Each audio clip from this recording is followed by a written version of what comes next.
सोचिए, आपके पास डिग्री है, मेहनत है, सपना है, अपने गांव में रहकर कुछ बड़ा करेंगे, लेकिन मजबूरी में आपको मुंबई के किसी कंस्ट्रक्शन साइट पर मजदूरी करनी पड़ रही है। ऐसा क्यों? क्योंकि आप एक बिहार से हैं जहां इंडस्ट्री है ही नहीं।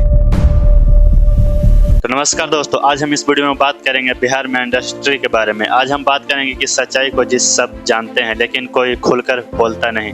बिहार में इंडस्ट्री क्यों नहीं है? देश के इतने बड़े राज्य में जहां सबसे ज्यादा युवा है, जहां रोजगार के लिए लोग बाहर क्यों जाते हैं? क्या सिर्फ सरकार की गलती है? क्या बिहार के लोगों में कोई कमी है या फिर एक ऐसी सोची समझी राजनीतिक असफलता है? तो चलिए दोस्तों, पहले हम इतिहास से समझते हैं, क्योंकि इतिहास जानना जरूरी है। ब्रिटिश इंडिया के जमाने में दोस्त बिहार में एक समृद्ध इलाका था जहाँ कोयला, माइका, लोहा सब कुछ मिलता था। यहाँ पर है कि टाटा स्टील जो आज के झारखंड में है वो तब तक बिहार का हिस्सा था। दोस्तों, साल 2000 में जब झारखंड बना तो बिहार का सबसे बड़ा हिस्सा, खासकर कोयला और मिनरल वाला हिस्सा चला गया, यानी कि इंडस्ट्री का आधार ही कट गया। बचा क्या? सिर्फ खेती और पलायन। तो दोस्तों, हम मौजूदा स्थिति को समझते हैं। आज बिहार के डीजीपी बाकी राज्यों के मुकाबले पीछे है। 2024 के आंकड़ों के मुताबिक बिहार के प्रति व्यक्ति लगभग 54,000, वहीं महाराष्ट्र की है 2 लाख से ज्यादा। मतलब बिहार एक आम आदमी महाराष्ट्र के आदमी के 4 गुना गरीब है। समझिए इस बात। क्या है इंडस्ट्री न होने की मेन कारण और वजह? इसको हम समझते हैं। सबसे पहला है इंफ्रास्ट्रक्चर की कमी। बिहार में सड़क, बिजली, पानी अभी भी बहुत जगहों पर नहीं है। कोई उद्योगपति वहाँ फैक्ट्री क्यों लगाएगा जहां माल ट्रांसपोर्ट करने में ही हफ्तों लग जाए? दूसरा है दोस्तों लॉ एंड ऑर्डर। बिहार की छवि अब भी बाहुबली, भ्रष्टाचार वाली बनी हुई है।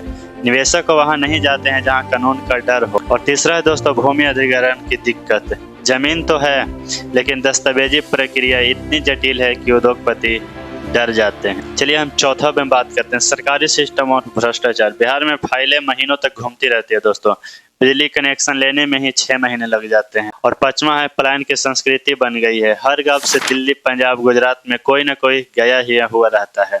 यहाँ रहने की उम्मीद ही टूट चुकी है। तो चलिए अब हम जानते हैं सरकार क्या कर रहा है। बिहार सरकार ने कोई घोषणाएं की या नहीं की? इंडस्ट्रियल पॉलिसी 2020, उद्योग लगाओ, सब्सिडी पाओ, बिहार इन्वेस्टर सब, लेकिन इनका असर कहाँ दिखा? दोस्तों, अब हम बताते हैं आपको बिहार में 2023 में कुल बड़े उद्योग कितने खुले? सिर्फ 12, जबकि दूसरे राज्य में जैसे यूपी, उड़ीसा, एमपी में 100 से ज्यादा नए उद्योग आए हैं। तो चलिए हम अब बात करते हैं, क्या सिर्फ सरकार दोषी है या कोई और? नहीं, ये पूरी व्यवस्था की नाकामी। केंद्र सरकार भी इसमें भागीदारी है दोस्तों। जब बिहार के लिए पैकेज घोषित होता है, वो जमीन पर क्यों नहीं उतरते हैं? तो दोस्तों, जब बिहार में लाखों मजदूर बाहर जाते हैं तो उनमें के लिए ट्रेन तो लगती है, लेकिन उनके गांव में रोजगार क्यों नहीं लगता?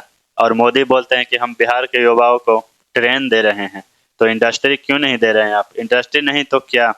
बिहार में क्या क्या है ये देखिए। पहले हम आपको बताते हैं। सबसे पहले है मानव संसाधन। मेहनती लोग है यहाँ पे, ड्राइवर, कंस्ट्रक्शन वर्कर, किसान, पूरे देश में बिहारी है। सस्ता जमीन और श्रम भी है यहाँ पे। बिहार में भाषा, संस्कृति की भी ताकत है। आईएएस, एजुकेशन की टॉपर्स, लेकिन काम नहीं करने का मौका मिलता है यहाँ। सवाल यह नहीं है कि बिहार में क्या नहीं है, सवाल यह है कि जो है उसका उपयोग क्यों नहीं हो रहा है। तो चलिए अब हम बात करते हैं दोस्तों, क्या इसका समाधान हो सकता है। सबसे पहला है सच्चा राजनीतिक इरादा चाहिए। और सेकंड में है ईज ऑफ डूइंग बिजनेस, को जमीन पर लागू करना होगा। और तीसरा है पब्लिक प्राइवेट पार्टनरशिप बढ़ानी होगी। और चौथा है लघु कुटीर उद्योगों को बढ़ावा देना होगा।